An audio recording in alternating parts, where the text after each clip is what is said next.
Yanan, Luzon. Naimbag malam Yanan, Luzon. Stop na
graduates ng PMA MADA Sigon Class 2023 ipinakilala na 6 dito mula sa Cordillera.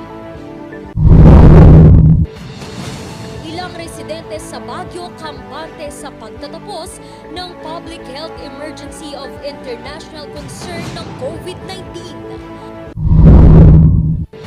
Produkto ng mga lokal na mga negosyo sa Baguio